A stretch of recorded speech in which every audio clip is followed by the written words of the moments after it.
Hi, good afternoon, and thank you so much for joining the Protecting the Value of Food Roundtable.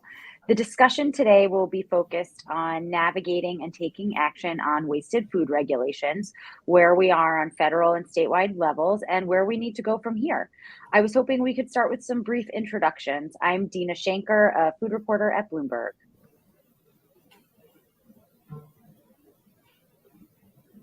I'll step in. I'm Chris Thomas. I'm Divert's VP of Public Affairs. I lead our company's public policy and public engagement efforts. And hi, I'm Tori. I'm a clinical fellow and attorney at the Harvard Law School Food Law and Policy Clinic. I am Bri Kramer, and I am the Senior Manager of Retail Operations and Sustainability at Kroger. And I'm Elaine Blatt. I'm a Senior Policy Analyst at Oregon DEQ, and I lead our food and food waste work. Great, thank you. So we're all, at this point, I think, well aware of the challenges we're facing and the staggering statistics when it comes to food waste. The U.S. generates more than 91 million tons of surplus food each year. We know that wasted food directly impacts climate change, accounting for approximately 8 to 10% of global greenhouse gas emissions, and also significantly contributes to the food insecurity crisis. So I wanted to start with a broad question. The regulatory landscape in the US when it comes to food waste is a bit of a patchwork, and I was hoping each of our panelists could share what they consider to be some of the best regulations, either on the books or under consideration, and why.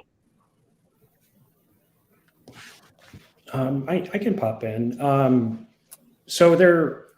I sometimes have mixed feelings about whether a patchwork of regulations is good or not. On one hand, it can be confusing for our wasted food generator customers who often have national footprints. Bri is certainly one of them here.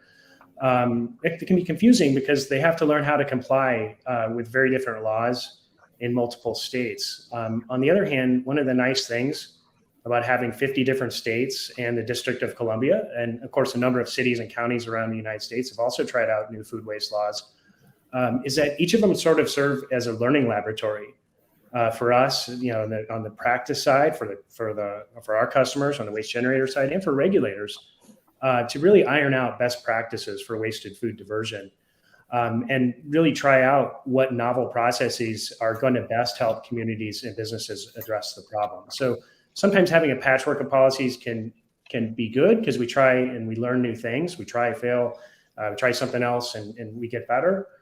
But then also it's important when we do this to have consistency, because sometimes just lack of consistency in basic things like the definition of wasted food and what is and is not solid waste and what kind of limitations that they can put on both our customers and on solutions providers like us can be challenging too. I'll say that the best laws are the ones that focus first on prevention.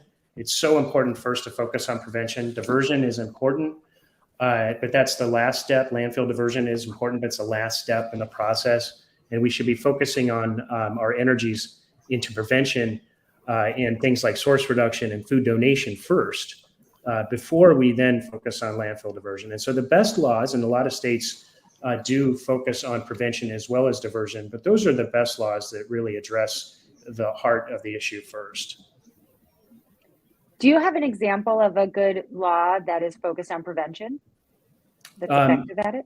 Yeah, California 1383, they're doing a great job of encouraging wasted food generators to focus on prevention. Regulators regularly are having conversations with the largest waste generators on what kind of steps they should be taking. Education and outreach within, for example, our retail stores we're working with, making sure that they're educating the employees who work for these waste generators to know what should and should not be diverted from the landfill, what could be suitable for food donation. Another example is Portland Metro's food scraps law. We regularly interact with our regulators in the cities that represent Portland Metro. And I can tell you, they do a great job focusing on prevention. I mean, we have collaborative conversations with them all the time about what steps are being taken within food retailers to address it. And we, of course, are also able to go back and forth and ask questions on behalf of our customers without, fear of a regulator coming down on one of our customers and, saying, oh, that's an enforcement action or anything like that. Everyone's been really collaborative in certainly in those two states and many others as well, in terms of addressing prevention. Great. And Great. I guess I'll just jump in and build on what's been said about the city of Portland, since I'm from Oregon DEQ, and provide a bit of a context about how we think about these issues at the state level. I will confess we are definitely part of that patchwork of response. And at Oregon DEQ, we have been primarily laser focused on prevention for a number of years, which means that we are only just now getting back into thinking about longer term policy around diversion from landfill. But we're thinking about that policy in the context of how we might be able to craft rules and regulations that will ultimately help us engage with entities on how they can prevent wasted food in the first place. The other thing I'll add is that what we're doing now in the state of Oregon is also taking a larger systems-based approach. So we're trying to look at the entire life cycle of food and figure out where we enter into the picture to regulate that material or to guide management of that material at various stages from the farm gate all the way ultimately to diversion. Great. I'll also maybe pick up on a point that Chris made about, states really being able to act as innovators and kind of test new policies at the state level. And that's one of the benefits of having state level regulation versus national regulation. And we see that all the time across policies, not even just those around regulating waste, but I think most recently an example that really demonstrates this point is around liability protections. At the federal level, there's always been, since 1996, there's been this kind of baseline of liability protection for food donation, saying, if you donate food to a food recovery organization or you're a food recovery organization that's distributing food to people, you're protected from liability if someone gets sick. And then what the states did is they really came in and built on that. And they said, if you are a certain type of entity, like you're a school or you're a restaurant, you don't have to donate through a food recovery organization. You can donate directly and you can still get that liability protection. And they also said food recovery organizations can charge a really small nominal fee to end recipients and still get that liability protection. And for a number of years, that kind of which states had that kind of built on liability protection was a patchwork. And then there was a great opportunity for the federal government to come in and say, we've seen states kind of pilot this policy, and they took it on through the Food Donation Improvement Act, which actually just passed at the end of 2022, was technically signed into law January of this year. And so I'd kind of back up, Chris's point that it's great to have states be able to pilot kind of the innovative policies, but then there are definitely places where you do want that standardization at the end of the day. So once you kind of show that a certain policy works and it makes sense to have it apply everywhere, that you go ahead and do it. Yeah, so just to build on that a little bit, and Chris referenced this at the beginning, especially being an enterprise that operates across the country, the patchwork approach can be a little difficult. More so for our teams at that corporate level that are helping drive some of these initiatives forward. But the one thing that I will say about it, though, and it does go back again to one of the things Chris added, is when we have that support, whether it's from a regulation in place or support from government entities to help drive some of this forward, we're getting that support we need to help with training, to help with education, to help with overall understanding of what we're really working towards, not only as a company, but what we're working towards in the sustainability space. And that has been tremendously helpful, because then it's not just an initiative that we're pushing on our own. It's an initiative that we have support from others with the training, with the follow-ups, with answering questions, connecting our teams and our associates with the right people to feel like they have that understanding to really do the program well. Great, thank you. Then I thought we could switch to the other side of it, and you might tell me about some of the most problematic regulations that you've seen, or maybe where the lack of regulation is having the worst impact.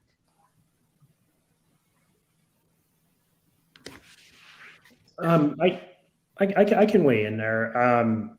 I think in some cases there's instances where the laws can be improved.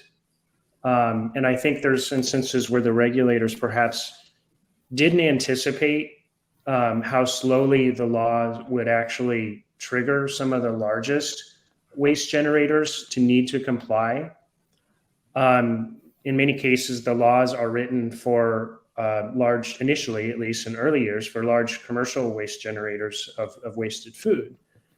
And that makes sense. You want to introduce this concept to the ones who are contributing the most, and then sort of slowly ratchet it down.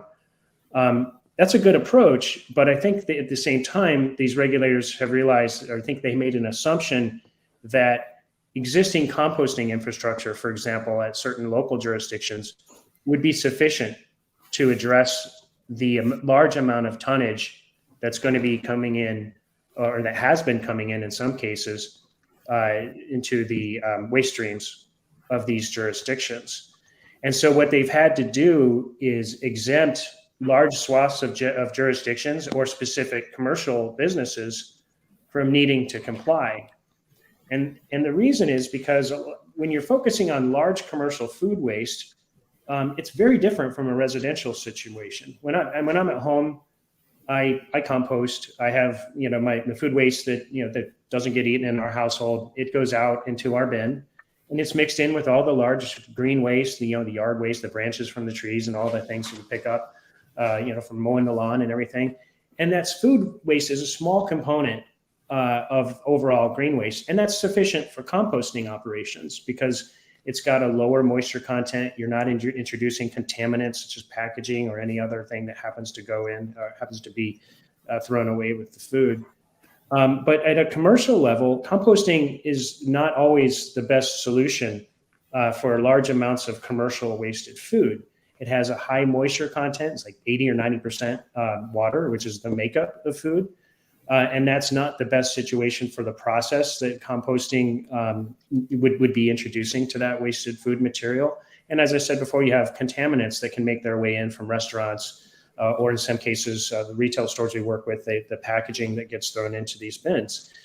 And so what you have is you have composting operations that aren't prepared for this, and they're not able to accommodate this. And so the jurisdictions at the same time pass laws that require their local jurisdictions to purchase large amounts of compost material in a way to sort of stimulate more compost production, while not realizing that the very businesses that they're requiring to participate first are simply unsuitable for that. And so there needs to be an additional incentive and additional reliance for those larger businesses to have access to other technologies, such as anaerobic digestion, and other processing. Usually when you have anaerobic digestion, you have processing equipment that can remove contaminants and that kind of thing. It's suitable for food with high moisture content, and you can create renewable energy out of it. And so, that's one thing that needs to be addressed, is just sort of to fix this mismatch that can kind of happen between the laws and facilities that are in place and what you're trying to prevent from being diverting from the landfill in the first place. Great. So, sorry, I thought I'd just jump in because I feel like, in the state of Oregon, we're a little late to the game in terms of developing our own regulations. But what we have the advantage now of being able to look at what some of our other states have done and try to better understand what the challenges are associated with implementing these kinds of policies. And Chris just articulated a number of them. So as we move forward, we're able to look at a number of questions that we wanted to deal with up front.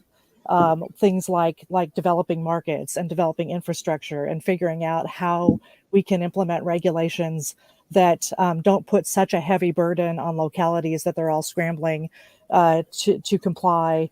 And that also our overriding interest in Oregon is to make sure that food, when it's finally wasted, is recycled to its highest and best use.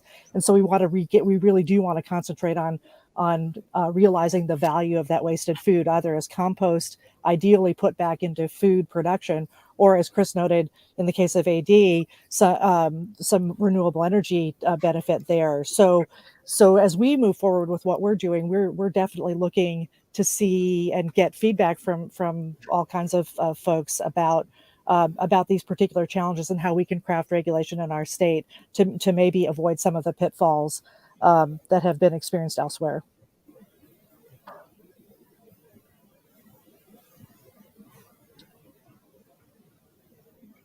Anybody else with any thoughts on that one? Yeah, well, something I'm thinking about too is like on Chris's point of like not wanting to be overly prescriptive and requiring like certain actions because that can backfire later versus like wanting to kind of build in some flexibility into the law. So, when a hurdle like the fact that, food, it has a higher moisture content, can't go to composting. Like, so when a hurdle comes up like that, generators can respond in a way that makes sense for them. I think it's just tricky because, that makes sense in California when they have something like 1383. But then when the question is, what does bad law look like in so many of the other states? It's just kind of like a different approach because they don't have like a law saying that you have to not send food to landfill or you have to send it to composting. And I think the law that needs to come in there much that there's a bad law there. It's just like that there isn't any law or any regulation. So like generators just kind of keep operating with status quo, and the status quo is always to just keep throwing out food when it's convenient.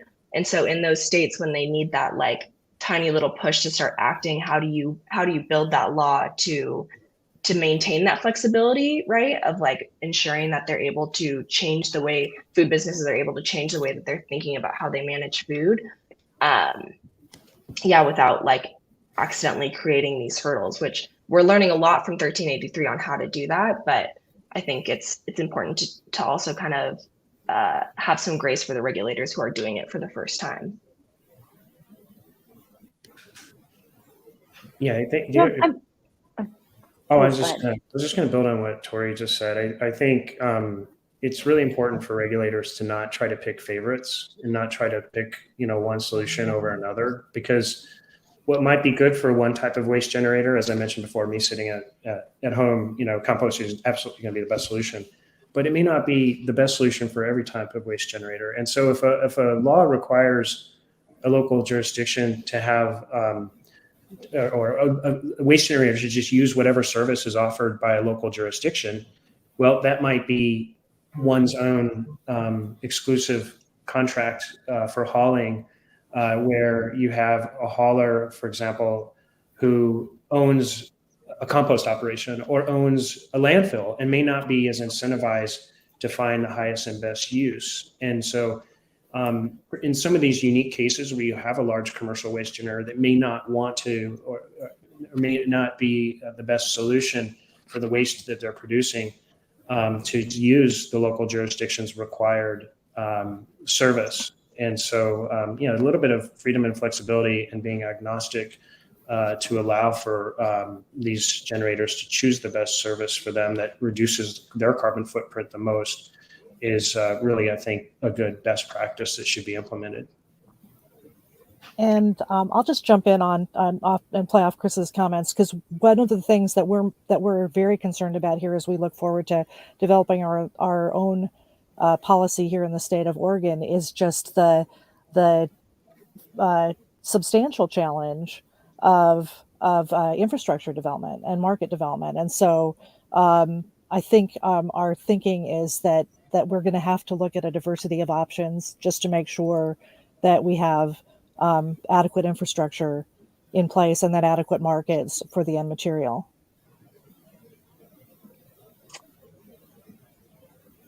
I'm curious. Build on that. I'm so sorry. The last thing said really sparked a thought for me, because it's for us in particular. Kroger has been very committed to driving these efforts forwards for many years now. And we do operate in a lot of areas that don't have regulations. And so to the last point made, in those areas where there's not regulations, there's not always infrastructure to support some of those diversion efforts. So there are areas where we're having to choose compost programs where they maybe aren't the right fit for the type of waste we have. There's areas where we do have ADs, but it is, when we think about the piece around like the impact that lack of regulation is having, the infrastructure is a huge one for us. Knowing that some of the programs we're picking aren't necessarily the right programs for the materials we have, but we don't want that food waste to end up in the landfill. So we're having to pivot and kind of adjust as needed to make it work. That's a great segue into our next question about what we're seeing from corporations and businesses, both on the positive and negative sides, when regulations are inadequate. How well are they complying once regulations are in place, and are the regulations enforced? And how are the biggest waste generators responding to a shifting regulatory landscape?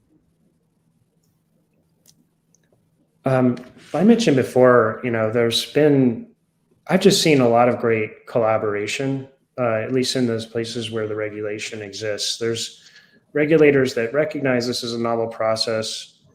They recognize what we're doing is new, and they recognize that the technologies that we're bringing to the table are novel as well. And so they'll work with us in terms of, understanding what kind of solution we offer, and also making sure that we're all working together to help customers understand how to comply with the laws. And so, from my own experience, the regulators are less interested in laying down the hammer, on non-compliant businesses. They just want to know how they can help. They want to know how they can better get awareness out there and hone the message to help, the employees who work for the large waste generators to comply as best as they can. The other thing is, I always make a point to tell a regulator, that the work that they're doing not only is having an impact in their own state or in their own local jurisdiction, but it's having a far-reaching effect, even in states that might not ever pass a landfill diversion law, or maybe is still thinking about passing a landfill diversion law. And so I tell them that their work is being noticed because customers like Bri at Kroger, they want to do this even in states that don't have the law in place, because they realize it's the right thing to do. They realize it's also good for business when they're focusing on prevention and not throwing away all the food that they're growing to be sold, and it's good practice to donate more. And that's also why I tell the regulators it's so important to get the policies right the first time, because it sets the tone for whether these businesses are going to say, wow, this isn't that difficult to implement in California and Washington and Oregon or in the Northeast. We should implement this in other states, in Texas and Indiana and Georgia, even where the law doesn't exist. And, if we do it right, then these other states will see these laws as just good business sense, and they're not intrusive, and they're not that hard to do, and they're easy to replicate. And frankly, that's why we have facilities. That's why we have existing facilities and are developing new facilities in all of these states, that, in addition to the ones that are regulated, and to the states that are not regulated, because the businesses like Kroger and our other large retail customers are seeing the benefit of doing this elsewhere.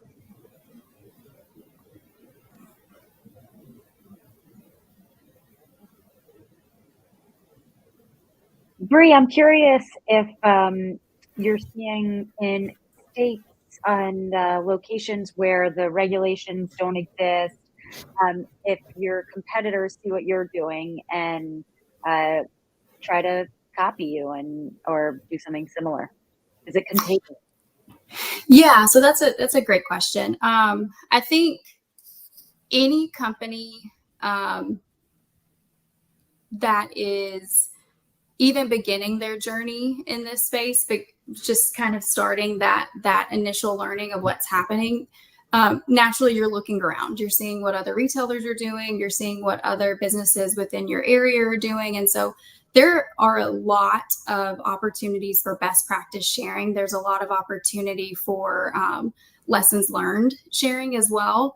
And so I wouldn't say necessarily that I think there are others that are maybe seeing what we do and following our lead per se, but the ones who are really interested in learning and scaling and doing something similar, they're leaning in, they're reaching out to partners, they're reaching out to us and other businesses. That's actually one of my favorite things about working in this space, is the opportunity to learn from others and not have this approach that our secret sauce needs to be safeguarded and we shouldn't share it with anyone else. But there is this community of how can we accomplish this together, which makes working in this space incredibly fun, but also helps further all of us and all of our strategic initiatives and focus much quicker than we would if we were trying to do it by ourselves. I'm curious also for Kroger, as food inflation has just been increasing, whether prevention of food waste is becoming increasingly important for you as a business. Yeah, so prevention of food waste has always been one of our top priorities. And I think, again, back to that journey around zero hunger, zero waste, and everything that we've done over the past 6-7 years or so to really start working towards this strategically. It's always been something that's a priority. It's always been something that we're pushing forward for, whether it's an inflationary period or not. I would say more so now than ever, we have the education that we need to know what the right steps forward are. We have the insight that we need to not necessarily be in that early discovery phase as much as now we are in that we've discovered it, we've defined what our guardrails are. We're definitely moving forward with what we think the best solution is for our stores, for our locations, for our communities. And so inflationary period or not, it is something that we are actively pushing forward to reduce overall waste that's being generated, but to make sure when we do have that leftover food that's not sold, whatever's not sold, if it can be marked down, it goes immediately to markdown. Whatever's not sold through our markdown, if it's eligible for donation, we are pushing forward to donate as much as possible. And then those items that aren't eligible for donation, making sure that we are keeping them out of the landfill by putting them through programs like Divert and other food waste recycling programs. Great.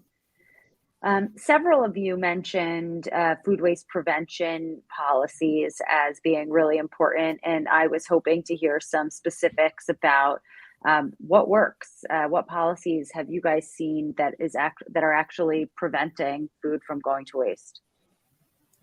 Well, I'm happy to jump in on that, and what I want to do is build on Chris's early mention of what my colleagues are doing in Oregon Metro, which has been outstanding in my opinion, which is, in addition to going out and interacting with businesses that are now being brought into compliance with their landfill limitations on food waste, they have coupled that outreach on compliance with some fairly rigorous communication about food waste prevention, and we feel like that's a good time to be having that conversation. We also think that as Metro's regulations are put into place, they just brought in the biggest generators, but they'll be bringing in smaller and smaller generators over time. That the getting corporate attention on that waste that's being generated and seeing that it's being generated, and then having people talk to them about how they could start to use awareness of that waste and analysis of what's in it to try to identify what's really driving waste in their businesses is an excellent opportunity to come up with the right prevention solutions that can reduce that waste in the first place. I really, love that point of like, if you're not analyzing it and you don't know like kind of why food is getting wasted along your supply chain and where, how can you be expected to manage it in the best way possible? And I think that's what's one of the things that's really great about a policy like an organic waste ban. It's really forcing these food businesses not just to say, okay, instead of sending waste that I'd usually just throw away, I'm just going to send it to a composting facility. But like what makes most financial sense is going to be really kind of looking all along the supply chain and your like ways of working. Where are you wasting food and how can you recover it down pathways besides just composting or anaerobic digestion or landfill? How can I prevent it up front so I'm getting more out of the money I'm spending on food? And where are there places where there's like wholesome surplus food that I could be donating instead of sending down one of these pathways? So even though, a policy like that really looks like it's not a prevention policy, right? Like it's telling you can't send it to landfill. The way that it kind of changes the mindset, hopefully in businesses, is kind of speaking to that prevention mindset, getting them to think more about how they're working so that they do manage food, in accordance with the food recovery hierarchy. And of course, there's a social benefit. I mean, we talked about inflation before. When we put less strain on our natural resources, we have less strain on this food supply chain, and it preserves consumer purchasing power because there's not so much strain, there's not so much waste. Stores can do a better job of controlling prices.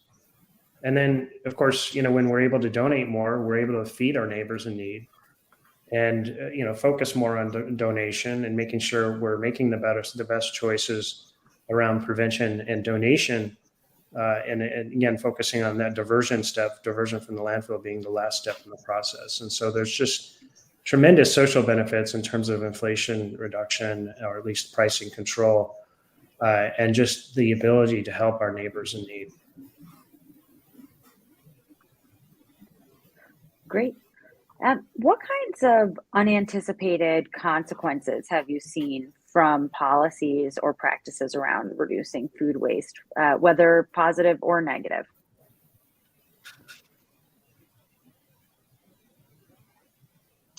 One that I'll mention that comes to mind on this is with 1383 and like a food donation requirement at the state level. Something that we've seen is like this balance between wanting to uplift the organizations like the food banks and other food recovery organizations who are already doing a lot of the work around recovering food and getting food to people. And so like wanting to build them into the policy around a food donation requirement, but at the same time, like not wanting to have a policy put so much burden and like financial burden, administrative burden, whatever it may be, on those food recovery organizations in order for the policy to succeed. And I think that's been a tricky balance to kind of weigh in these food donation requirement type policies. But something that I've heard over and over in the solution kind of there is to make sure that you give funding to those food recovery organizations, to those nonprofit organizations who are having to work harder to make a policy succeed. If you do kind of expect them to see, a surge in the amount of food that will be donated to them, or if you're requiring them to do something like report on the amount of food that they recover from those businesses that have to donate instead of sending their food to landfill. And so I'd say that as kind of one of the unanticipated consequences is when you kind of get that balance a little bit wrong. And I'll just add that kind of imbalance occurs even without a requirement like the one they have in California with 1383.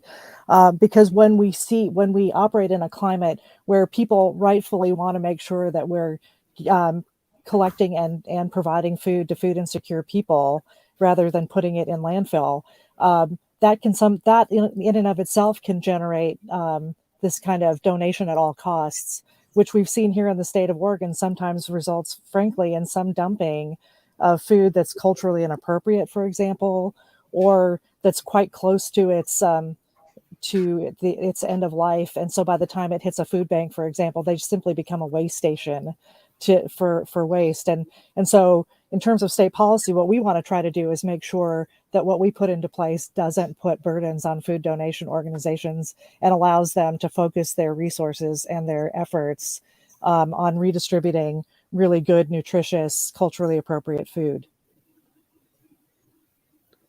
Another limitation I've seen is, and I don't want to pick on 1383, because 1383 has done just a tremendous job of leading the way and setting the stage for other states. But like any new legislation, we sort of, as we go along, we discover limitations that can be improved upon. And we've had conversations with CalRecycle and legislators in California about those improvements, and they recognize that, and they're very open to wanting to know where are we creating any limitations that we didn't intend. And one of the things I've conveyed to them is that we've had conversations with customers who have said, we want to participate in your diversion process because of the solution that you provide us. You're going to give us better data on what we're wasting, and we're going to get better information on how to take preventative steps. You have food donation specialists who can work with our stores and help them make better choices for how to divert food to food banks before going to our facilities. But we can't choose your service. And the reason that they can't choose, some customers can't choose our service, is that the legislation does a nice job of providing waste generators with the option to self-haul or to backhaul their organic material to an organics processing facility. And so it's well intended in that way, and that it offers these customers with an alternative solution if they don't want to use, as I said before, the local jurisdiction's mandated compost service. But if you're a company that doesn't have a large self-hauling logistics network like Kroger or any other large grocery store, of course they have their own hauling capabilities, and they can backhaul material to their distribution centers and get that material to us. But if you're a smaller business and you're still generating wasted food material in a large quantity, and you have to comply with this law, you don't have another choice.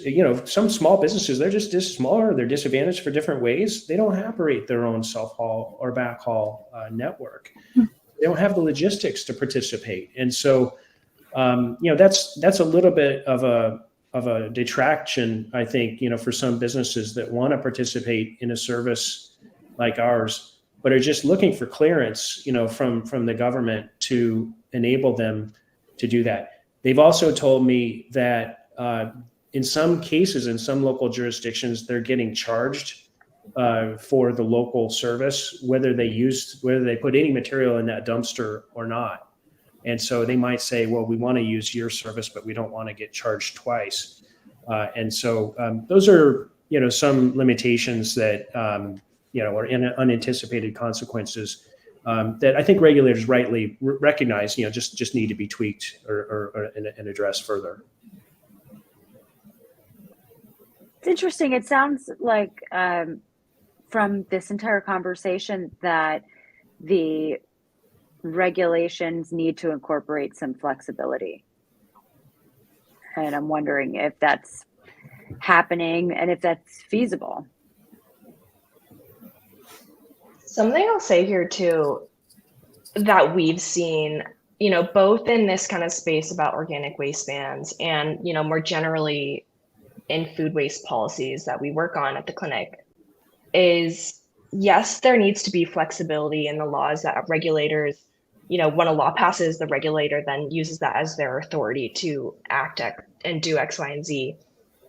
But I think in addition to building that flexibility into the law, another change that kind of needs to happen that's outside of regulation and outside of law is really encouraging regulators to be innovative with the authority that they do have, because there are some states like California that passed 1383 through regulation, or Massachusetts that passed their organic waste ban through regulation as opposed to through law, that are really taking the the authority that they have to push to like move the needle and like really address food waste in unique ways. But then we're also seeing a number of regulators who, when we bring them something, kind of what Chris was starting to get at around like franchise agreements or the way that they regulate waste facilities, that kind of impacts the ability for companies like Divert or animal feed facilities to kind of operate in a way that addresses food waste. When they're like faced with these kind of trickier questions where their authority isn't as clear, like whether they can act in a way that makes it easier for these businesses to operate without like compromising like food safety or anything like that, we do see a lot of hesitation among these regulators and like being willing to kind of like push it a little bit. So I think flexibility is key to like make sure that there's an argument for regulators to be able to act in a certain way. But I think at the end of the day, we still also need to encourage those regulators to kind of use their authority in unique ways. A comment we got on LinkedIn that I'd love to get your thoughts on said some regulations push cities to franchise services or establish flow control, which limits food generators from choosing the best partners to service their needs. No, I think that's accurate. It's important to point out that we're not trying to completely upend anything. We're not trying to completely disrupt the entire franchise process, but we think that there should be flexibility, and that if a business can choose a solution that's better than what is offered, or can reach a better outcome than what is offered by the local jurisdiction, then they should be able to choose that and choose the best service that's right for them.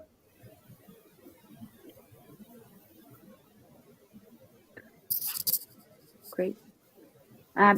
What do you guys think in terms of federal regulation? What would it take to actually see some real regulation from the federal government here? Or do you think that there's an argument against federal regulation because more localized policies might be better suited?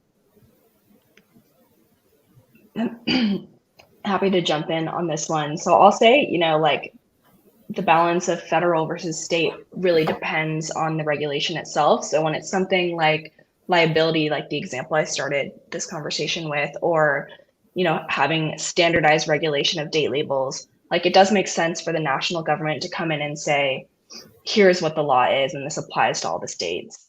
But then there are a certain number of policies where it does make sense for it to be managed at the regional or state level.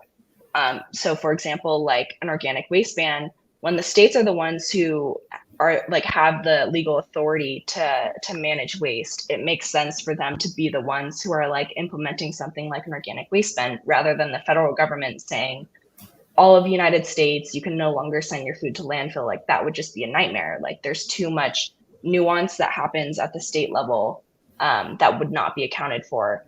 But I'd say for that second category, like something like an organic waste ban, the federal government can come in and kind of fill in some of the gaps that have been identified. I think, Elaine, you even mentioned when you're like working to build this policy in your state, that there's like infrastructure problems and, market development problems.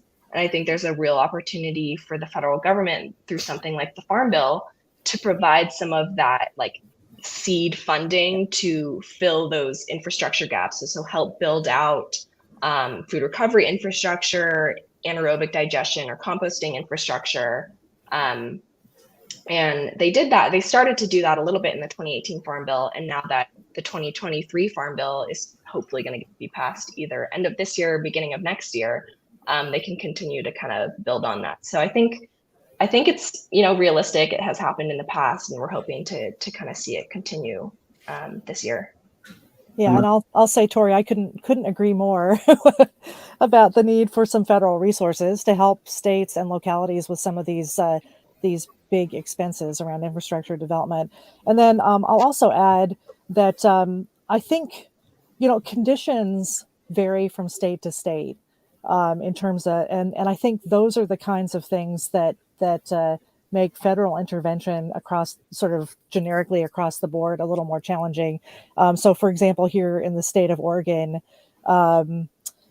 we have, we have vast difference. We have, well, let me start with the fact that some of our communities are located remotely. Organic waste is heavy and hard to transport.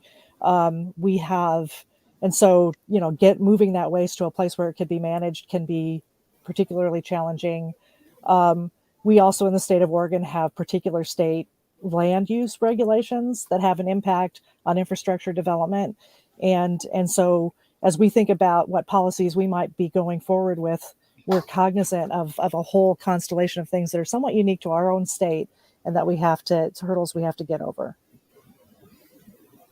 I'm going to put a plug in for Tori and the Harvard Food Law and Policy Clinic. They have a great report that talks about federal legislation, and particularly the Farm Bill. It's a joint report with WWF and ReFed, and I'd encourage anyone who's interested to take a look at it. Divert also wrote a blog about it, just kind of pulling what we thought were just the best bits and pieces of it in terms of what the Congress should be thinking about for the Farm Bill reauthorization. In terms of one other comment, though, on that point federally, I think, as I said before, sometimes it's great to have a laboratory, of like different states trying different things to see what rises to the top. But there is one thing that I think could drive consistency through this and really offer more businesses and more jurisdictions the opportunity to choose different innovations. And that's how we define wasted food. You probably might have noticed that I've been intentional in calling food that is wasted food and not food waste, because when we define food that's been wasted as solid waste, we give and we enable a perception that it's worthless and it should be discarded and it should be treated as solid waste, which of course then brings all these other questions into play, such as the question that was just raised about franchising. Does this require you to use a service because it's a solid waste? When you're building a new facility, do you have to have certain requirements in place because it's a hazardous waste, because it's generated as it's classified as a waste? And we're talking about edible food. We're talking about food that was edible 24 hours ago, probably still is edible, unfortunately, when you're talking about food that's prematurely wasted. And so just getting some consistency in terms of what we're able to do on a permitting perspective, and also on transportation perspective and how we're able to regulate those things is hugely helpful, because when we call it wasted food and treat it like it is and treat it as the resource that it is, that it's still something we're able to produce. This is still a raw material for us, and it's still something that can be produced into something valuable. And so just generating some consistency there across all the states, I think, would be immensely helpful in moving this problem forward.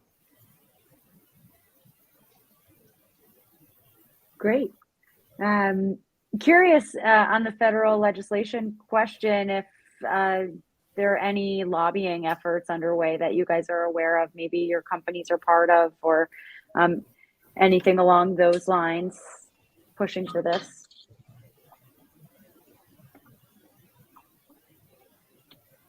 Well, I'll plug again the great work that WWF and ReFed and Harvard are doing on this front. They're elevating this conversation.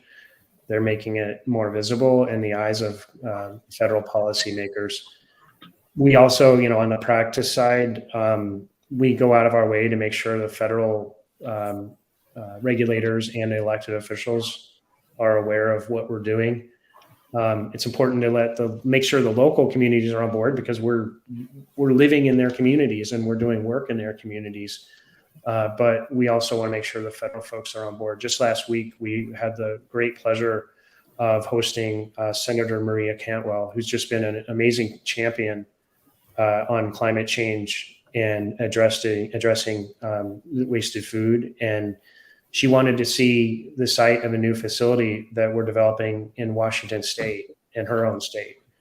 And we had a great meeting with her. We hosted a roundtable of local economic development folks, organized labor, workforce development leaders in the community. And we talked about how all these things come together, and they not only benefit the community because of the economic development value of us investing in a new community, but how we're advancing policy and how we're advancing these organic management laws, and how federally we can also be lending a hand through things like the Farm Bill and other great policy innovations that will enable this to move forward a little easier. Yeah, just kind of building on what Chris mentioned, the clinic, the Harvard Law School Food Law and Policy Clinic, WWF, NRDC, and ReFed, we together launched the Zero Food Waste Coalition, which now has, I think, over like 60 members across 23 or 25 states. And we only launched, I think, like in May of this year. And so we're now really trying to turn our eye towards the Farm Bill and provide some of that education to federal policymakers who are going to be drafting the Farm Bill, to kind of, educate them about what food waste even is, like why it's a problem, why it's also a climate solution to address it, and what are some of the small changes that they can make that are bipartisan often times that that they can kind of incorporate. So we've been working towards that this year.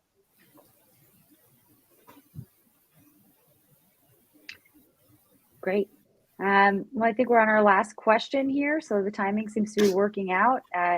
What are your recommendations for what businesses and municipalities can do now to comply with existing and emerging regulations and maximize the effectiveness of their diversion programs?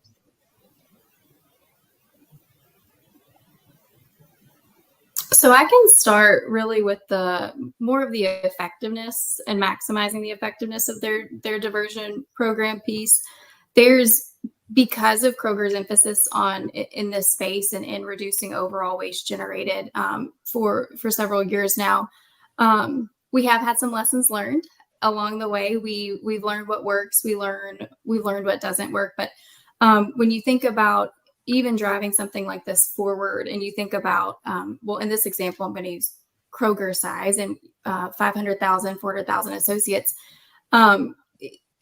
We are as effective, our programs are as effective as is our people's understanding of what they're supposed to do. So what we have found to be the most impactful is to really focus on the teams that are boots on the ground, that are actually bringing this to life every day. Focusing on simplifying the process, focusing on giving clear guidance, and trying to make, especially if we're implementing a new program, really trying to make the training around it and the focus of it be simple, repeatable, and scalable. The more complex you are with direction, guidance, what you should be doing, the quicker you lose interest and the quicker you lose engagement. So really focusing on simplifying what we're doing, focusing in on our people to help drive this forward, and really investing the time and energy needed to make sure that not only are they feeling connected to what they should be doing as part of their everyday work, but making sure that they feel really committed to this personally.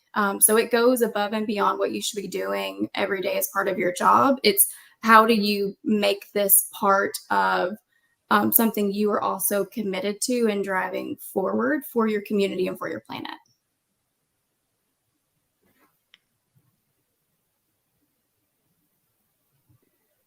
Great. Anyone else on that one, or any final thoughts from anyone?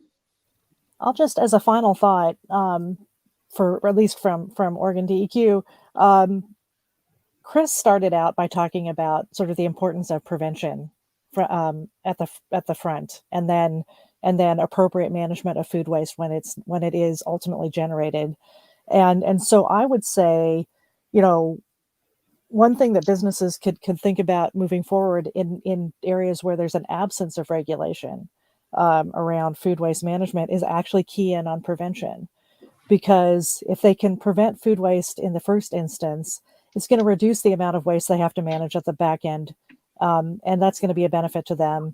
and it's something that they can do voluntarily. It doesn't require regulation to prevent waste in your own business. I guess my recommendation for like businesses in particular would be to kind of educate yourself about what the available options are in terms of the way you manage your food. Because I think even now, even today, when there's extensive liability protections for donating food, we hear all the time from businesses that they think it's illegal to donate their food, or they think that they're going to be sued when, that's just not the case. And there's resources out there that will that are, pretty thorough about what they're able to do with surplus wholesome food. So yeah, I would just encourage them to kind of educate themselves about what their options are and then act. Yeah, I mean, I would just reinforce, municipalities try to avoid a one-size-fits-all solution. Make sure you're building some choice into it for certain types of waste generators that might be suited for a different process that offers a better environmental outcome for them. And then just making sure that we're mindful about how we treat wasted food, in addition to focusing on prevention, but just thinking about not putting wasted food in a box by hamstringing it with a definition such as solid waste, which might prevent it from getting to its highest and best use and being used as the resource that it still is.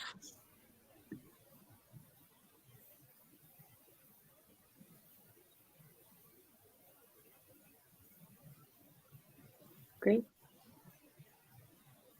Well, thanks so much, everyone. Thanks for joining us. And thank you, Divert, for including me in this great conversation. And I hope we'll all stay in touch and continue to talk about these very important issues. Thanks. It's great talking with everyone. Thanks, Deena. Thanks, everyone. Yes, thanks, everyone. Thanks.